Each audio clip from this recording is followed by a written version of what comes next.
Mas Wowi ini sopo toh mas? Jadi kalau ditanya siapa bosman gitu ya, saya adalah emang sengaja mengacurkan bangsa Indonesia. Jadi by all means Malaysia ini memang sedikit nakal. Mas Wowi, apa kabar? Baik, apa kabar mas? Bosman yang sontoloyo. Ini ngetop banget, tapi mungkin anak-anak muda nih khususnya yang penontonku ini mungkin pengen kenal sih. Mas Wowi ini sopo toh mas? Saya itu singa tua yang luka. Kemudian daripada merusak, ya saya menulis. Kebetulan hobi saya adalah menulis dan saya adalah amateur writer kali ya. Amateur writer itu bukan karena komersial, tetapi karena setiap hari saya punya diary. Zaman dulu saya punya diary. Jadi sekarang sejak 2011 diary-nya saya pindahin ke Facebook. Cuman nama peristiwanya saya sadurkan supaya saya ada memori sedikit gitu ya. Nah saya heran kenapa buku harian saya dibaca orang, itu aja yang saya heran gitu. Jadi kalau ditanya siapa bosman gitu ya, saya adalah amateur writer. Gokil, amateur writer tapi bisa memprediksi masa depan. By data, tapi always by data ya. Mas Wowi katanya pernah mewawancarai 400 teroris. Sebutin 5 tersangka teroris yang susah ketebak gitu. Jadi dari 2009 sampai 2013 saya memang aktif sekali di dalam membantu negara karena saya merasa terorisme itu adalah act of war, atau terorisme itu adalah tindakan perang yang terkecil. Jadi perang sel, dan dia menggunakan aksi teror atau menakut-nakuti. Tujuannya kalau di negara berkembang seperti Indonesia berbeda dengan sebuah aksi teror di negara maju seperti misalnya di Jepang itu. Kalau di sebuah negara maju, aksi teror dipakai untuk merubah kebijakan. Kalau di negara berkembang seperti di Indonesia adalah merubah pemerintahan. Jadi saya pikir ujung-ujungnya pasti memecah NKRI, dan darah merah kita langsung keluar kalau teroris ini arahnya merubah NKRI gitu ya. Know-how saya adalah bagaimana mengetahui pola pikir mereka kemana, patternnya. Ya saya interview biasa, mereka bahkan tidak menyadari bahwa itu adalah bagian dari interview. Bukan sekedar bukan collect data, bahkan kita ada cara untuk bertanya. Yang menarik adalah seorang Malaysia, agen dari Inggris yang namanya Nurdin M. Top, emang sengaja mengacurkan bangsa Indonesia. Jadi by all means Malaysia ini memang sedikit nakal. Kita disusupi dengan Nurdin M. Top, dan dia punya kemampuan linguistik pattern yang sangat luar biasa. Beberapa kali dokumen saya menyaksikan, dia dalam kurang dari 5 menit bisa membuat orang teriak Toto Allahu Akbar dan berani jihad. Bener-bener cara pengerubah itunya, dan itu menggunakan dengan waking hypnosis, alias dia tidak memakai orang yang tutup mata tidur gitu ya, seperti yang di komersial itu. Dia nggak kayak uya-uya ya. Dan itu kelihatan masih rendah memang ilmunya yang menggunakan tidur itu hipnosis. Tapi waking hypnosis itu benar-benar sadar, mata terbuka, kesadaran penuh, dan dia menggunakan linguistik pattern yang sangat luar biasa. Polanya saya pelajari, saya bilang gila nih orang, 5 menit aja anak.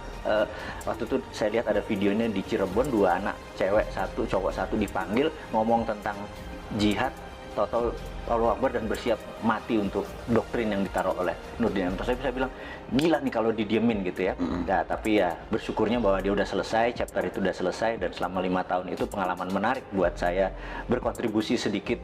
Bukan saya adalah bagian dari lembaga tertentu, tapi ini adalah berkontribusi sedikit bagaimana supaya terorisme yang mengatasnamakan agama, yang mau mecah belah NKRI sekarang bisa dikatakan sudah selesai. Tapi yang jelas yang menjadi pahlawan menurut saya adalah Pak Tito Karnavian, orang-orang yang di dunia kepolisian saat ini, yang dialah actionnya ya. Kalau saya kan cuma polanya atau patternnya atau mindsetnya saja yang saya pelajari.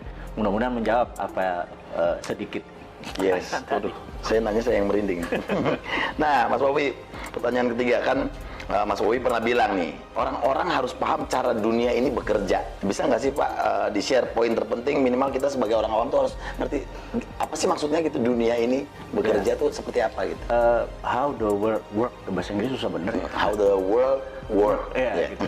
Jadi tidak pernah berubah sejak tahun 45. Jadi sebelum tahun 45 dunia ini bergeser jauh, tapi setelah tahun 45 ke sini dunia ini tidak bergeser jauh. Setelah Long Telegram, ada sebuah buku yang menarik yang ditulis George Kennan, di mana dia adalah menaruh foreign policy yang diatur adalah Eropa adalah negara produsen, Amerika negara produsen, kemudian Timur Tengah adalah negara energi, kemudian Afrika adalah bahan bakunya Timur Tengah, Amerika Latin adalah bahan bakunya Amerika.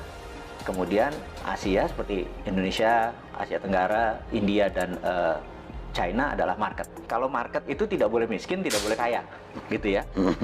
Nah, kalau negara produsen harus kaya. Negara sumber bahan alam tidak boleh kaya. Bahkan harus lebih miskin daripada negara market, gitu ya. Itu memang disetel seperti itu. Suatu hari di tahun 80-an, 90-an, di mana musuh Amerika adalah Soviet, zaman presidennya adalah Ronald Reagan. Mereka fokus di Timur Tengah karena energi, dan tahun 91 Soviet rata tanah. Fokus mereka terhadap energi itu lupa bahwa ternyata China membangun manufaktur. Dan China membangun manufaktur itu bukan sendirian, dia dengan geng globalis dalam tanda petik ini ya. Tahun 80-an itu masuk ke China hanya sebagai labor murah, China membangun produksi. Nah, begitu China 20 tahun kemudian, dunia shock di tahun 2008 pada saat Olimpiade Beijing. Di situ dunia shock karena China mendadak menjadi negara produsen, dan Amerika udah telat, realize-nya, sadarnya sudah telat gitu. Ternyata Cina udah merubah dirinya menjadi negara produsen gitu. Kalau dia negara produsen, maka dia harus punya satu market, dua sumber bahan baku. Cina itu bahan bakunya dari nggak usah dijawab gitu ya. Dan negara yang jadi bahan baku itu harus miskin. Nah, negara yang jadi pasarnya dia yaitu Amerika dan Eropa tidak boleh kaya, tidak boleh miskin. Itu disetel sama Cina sekarang. Jadi kalau pemerintah tidak paham how the work, bener ya? Ya kayak sekarang ini kita kayak kikuk mau dagang apa salah semua, pertanian tidak bisa independen, pupuk aja impor dan lain sebagainya karena nggak ngerti gitu ya. Nah, kita coba mengingatkan bahwa kalau sebagai Anda pengelola negara tapi nggak ngerti how the work, ya seperti sekarang berantakan. Nah, ini kita buka makanya. Mas Bowie, ini kan kalau orang awam nih ngelihat propaganda di dunia ini kan ya bisa jadi hoax gitu ya. Sebenarnya propaganda itu rumornya tuh ada nggak sih yang kayaknya nggak mungkin gitu, tapi it's real gitu. Propaganda itu ilmu makrifat, ilmu tertinggi dari strategi mempengaruhi orang lain. Jadi yang paling rendah namanya agitasi. Agitasi itu adalah mengajak, provokasi, mengajak dan bergerak. Propaganda adalah changing mindset. Jadi ini semua bertahap. Mengajak dulu, mengajak dan bergerak, kemudian changing mindset. Propaganda itu bukan sekedar informasi satu aja, itu masih agitasi namanya. Propaganda itu changing mindset. Misalnya kita ingin Indonesia ini negaranya khilafah gitu. Ini contoh saja. Mereka punya cara melakukan agitasi, provokasi supaya nanti oh iya ya, kita harus merubah menjadi khilafah. Itu contoh propaganda. Namanya changing mindset. Jadi kalau sepotong-sepotong nggak bisa dibilang itu propaganda. Jadi harus hati-hati, sepotong-sepotong ini bagian dari pasal-pasalnya ini. Counter propagandanya pun kita udah harus siap. Gitu, ada counter propaganda. Oh, ini bagian dari propaganda, bagian dari agitasi, bagian dari provokasi, bagian dari kita harus ada counternya. Saat ini dunia intelijen harusnya punya divisi itu. Mudah-mudahan sadar. Karena sadar itu dalam artian karena ilmu ini bergeser terus, ilmu komunikasi massa ini bergeser terus. Dulu adalah menggunakan koran, dulu menggunakan TV, dulu menggunakan radio, sekarang menggunakan apapun. Jadi sekarang ini perangnya bukan battle ground, bukan perang ground, tapi battle space. Nah, kemampuan battle space kita ini, perang di udara tadi, bukan satelitnya, bukan sekedar internetnya, bukan sekedar sosmednya, tapi kontennya ini benar-benar tidak sesederhana yang seperti kita bayangkan. Nah, di sana dokter-dokter semua, iya kan, bukannya seseorang yang ilmu pengetahuan akan psikologinya nggak mateng gitu. Jadi saya pikir banyak yang harus kita pelajari. Jadi sekali lagi anak-anak muda yang di bawah 40 tahun yang saya bilang nanti 4 tahun lagi berkuasa itu kesempatan Anda belajar, karena yang tua-tua nggak mungkin belajar kan. Terlambat. Kalau sekarang yang lagi Mas Bowie dalemin, khususnya di Indonesia ini lagi ada propaganda apa sih? Saat ini yang saya lihat kita terjadi pelemahan di dalam memahami namanya sovereignty atau kedaulatan. Ekonomi kita tidak berdaulat, finance kita tidak berdaulat, bahkan sumber daya alam kita tidak berdaulat. Bisa diambil contoh gini, kita udah dikadali sama Freeport. Dikadali Freeport tuh gini, Grasberg itu adalah tambang tembaga. Kita cuma dapat koper konsentrat. Setelah diproses jadi konsentrat, dikirim anoda slime, dikirim tadi, dan kita tidak mendapatkan benefit koper konsentrat. Apa itu benefit? Begitu dia masuk ke smelter, maka outputnya adalah gold, 100 ton per tahun, platinum 50 ton, dan ada uranium dari rare earth. Kita tidak mendapatkan benefit tersebut. Jadi kita cuma dibayar pajaknya hanya koper, tembaga gitu ya. Oke, kebodohan 40 tahun, udahlah biar dulu mbah-mbah yang kita mungkin udah dapat benefit ya wes, kita kan orang Jawa dididik mikul dhuwur mendem jero ya. Ya sudah, kita mikul dhuwur, oke gitu. Tapi kalau sekarang lupanya ada undang-undang yang nikel. Jadi nikelnya 25%, ini lucu. Begitu dia tambang, nikelnya 25%, nggak boleh 40. Karena kalau maksudnya kemurnian nikelnya ya 25. Yang kita harusnya adalah kemurnian nikelnya 99,9. Tapi kalau 99,9 maka banyak yang dibuang. Dia nggak mau, dia maunya 25% aja. Kenapa? Karena 25% itu ada dua benda yang dia incer. Satu feronya, dua litiumnya. Jadi waktu dibayar hanya dibayar nikelnya saja. Litiumnya sama ferronikelnya sama nikel lateritnya itu gratis. Nah, kemudian isu terakhir adalah tin atau timah yang katanya mau digitukan sama. Tapi sama Cina apa yang dilakukan? Kadar tinnya harus 25% karena di 75% itu masih ada yang namanya thorium, masih ada yang namanya osmium buat laras senjata. Dan kita cuma dibayar tin timahnya doang gitu ya. Nah, kok masih goblok sih gitu ya, cuman kita ngingetin aja gitu. Yang mbok sekarang sudah sekian lama, ya kalau mau dibayar namanya konten dari mineral tadi yang dibayar. Litiumnya berapa, osmiumnya berapa, thoriumnya berapa, rare earth-nya. Jangan cuma dibayar pokoknya dan nilainya paling murah. Jadi koper tuh paling murah, nikel tuh paling murah, timah juga paling murah, stannum ya bahasa kimianya, SN biar pada inget ini. Pasti pada lupa pelajaran SMA dulu ya, waktu SMA dulu kalau fisika tuh saya inget ada hari libur nanti kita rebus kubis Prancis HEL gitu ya, pada lupa kan pasti kan gitu ya. Nah kita sekedar ngingetin bahwa pelajaran itu penting karena biar nggak dibodoh-bodohin. Biar nggak dibodoh-bodohin. Yang kedua adalah kenapa Indonesia tadi yang jadi marketnya Cina tadi, karena Tuhan itu sudah baik banget sama bangsa Indonesia aja yang terlalu terpesona dengan bangsa lain. Saya selalu berkali-kali cerita, bayangin ini ada bola dari plastik, transparan, kemudian bola itu kita kasih glitter, bola itu diputer. Glitter itu akan ada di lingkaran tadi. Dunia ini yang sudah miliar tahun muter itu mineralnya ada di sabuknya. Karena itu Nusantara dengan hampir sekian panjang wilayah itu menghasilkan seluruh mineral itu. Jadi 130 unsur mineral yang ada di tabel periodik itu ada semua di Indonesia. Dari mulai rare earth, tanah jarang, segala macam. Dan ini adalah hanya ada di Indonesia loh, gitu. Kenapa kita masih terpesona sama bangsa lain?